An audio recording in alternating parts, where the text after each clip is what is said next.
Heart weakness మనం అనుకునుంటాము. Heart weakness అయిన తర్వాత అది వీక్‌నెస్ ఇంప్రూవ్ అవ్వదు. బీపీ ఉంటే మెడిసిన్స్ తీసుకోలేదంటే మనకేమవ్వదు అని కొంతమంది అనుకునుంటారు. సో, బీపీ వచ్చి కూడా హార్ట్ వీక్‌నెస్ చాలా మందికి రావు. హార్ట్ వీక్‌నెస్ వస్తే మెడిసిన్స్ రెగ్యులర్‌గా తీసుకుంటే హార్ట్ వీక్‌నెస్ అనేది ఇంప్రూవ్‌మెంట్ అయ్యే ఛాన్సెస్. సో, వెంకటరాములు నువ్వు వచ్చినప్పుడు నీకేమి ఇబ్బంది ఏమన్నా?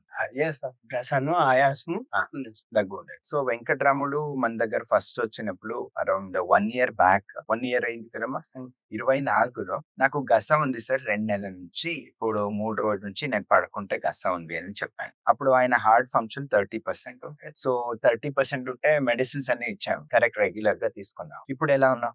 బావున్నావు. సో, ఇప్పుడు వెంకటరాముడిది ప్యాన్ చూస్తే హార్ట్ ఫంక్షన్ నార్మల్ అంటే హార్ట్ వీక్‌నెస్ కంప్లీట్‌గా నార్మల్ సో, మీరు బ్లడ్ ప్రెషర్ ఉండి మీకు హార్ట్ ఏమైనా చాలా వీక్ అవుతాయి. మీకు కొన్ని సార్లు ఆ మెడిసిన్స్ రెగ్యులర్‌గా తీసుకుంటే హార్ట్ వీక్‌నెస్ అనేది ఇంప్రూవ్‌మెంట్ అయ్యే ఛాన్సెస్ ఉంది. సో, రామచంద్ర నీకు ముందేమి ఇబ్బంది ఉండేది? నాకు ఈ ఈ చేతలే గస. సో, రామచంద్రకి యాంజియోగ్రామ్ నార్మలే ఉండేది. హార్ట్ వీక్ ఉండేది. మెడిసిన్స్ ప్రాపర్‌గా తీసుకున్నాడు. హార్ట్ వీక్‌నెస్ అనేది ఇంప్రూవ్‌మెంట్ అయ్యింది. సో, బీపీ ఎక్కువ అయ్యి హార్ట్ వీక్ అయినప్పుడు కొంతమందికి కిడ్నీ కూడా ప్రాబ్లమ్ అయ్యే ఛాన్సెస్ ఉంటుంది. రెగ్యులర్‌గా బీపీ వచ్చిన తర్వాత మనం మెడిసిన్స్ తీసుకోలేదంటే brain stroke, heart weakness, kidney failures అని రావచ్చు. మనము బీపీ టాబ్లెట్ తీసుకునే వల్ల మనకు కిడ్నీ ఫెయిల్యూర్ రాదు. రెగ్యులర్‌గా తీసుకోలేదంటే మనకు కిడ్నీ ఫెయిల్యూర్ వస్తుంది. సో, రామచంద్రకి హార్ట్ ఫంక్షన్ ఏమో ఇంప్రూవ్ అయిపోయింది. బట్ కిడ్నీ టెస్ట్ మాత్రం వస్తూ కొంచెం ఇంక్రీజ్ అవుతూ వచ్చింది. ఇప్పుడు ఒక లెవెల్‌లో స్టడీ ఉంది. అది స్లోగా ఇంకా తగ్గాల్సి ఉంది. సో, బ్లడ్ ప్రెషర్ ఉండేవాడు రెగ్యులర్‌గా మెడిసిన్స్ తీసుకోండి. హార్ట్ వీక్ ఉండి బీపీ ఉంది నాకు, నడిస్తే ఆయాసం ఉంది, పడుకుంటే గసగా ఉంది, పడుకుంటే దగ్గు ఉంటుంది అంటే అది